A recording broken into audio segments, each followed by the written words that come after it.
নমস্কার। শ্রী রামকৃষ্ণ জীবনী, স্বামী তেজসানন্দ, দ্বিতীয় অধ্যায়। গয়া ধাম হইতে প্রত্যাবর্তন করিয়া শ্রীযুক্ত ক্ষুদিরাম শ্রীমতী চন্দ্রাদেবীর স্বভাবের অদ্ভুত পরিবর্তন লক্ষ্য করিলেন। তিনি দেখিলেন মানবী চন্দ্রা যেন সত্য সত্যই দেবীত্ব পদবীতে আরূঢ়া হইয়াছেন।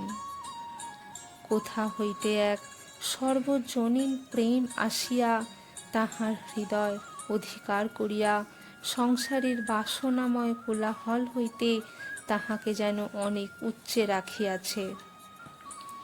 সরল প্রাণা চন্দ্রা স্বামীর নিকটে নিজ চিন্তাটি পর্যন্ত কখনো গোপন করিতে পারিতেন না। গয়া ধাম দর্শন করিয়া শ্রীযুক্ত ক্ষুদিরাম বাটী ফিরিলে অনেক দিন ধরিয়া চন্দ্রাদেবী তাহাকে তাহার অনুপস্থিতিকালে যাহা কিছু ঘটিয়াছিল এবং যে সকল অলৌকিক দর্শন ও অনুভূতি হইয়াছিল সে সমস্ত কথাই সুযোগ মতো বলিতে লাগিলেন।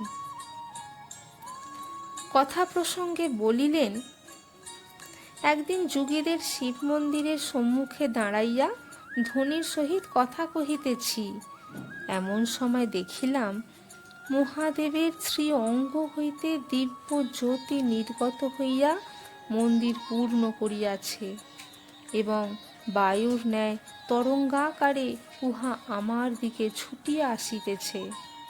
সহসা উহা নিকটে আসিয়া আমাকে যেন ছাইয়া ফেলিল এবং আমার ভিতরে প্রবল বেগে প্রবেশ করিতে লাগিল।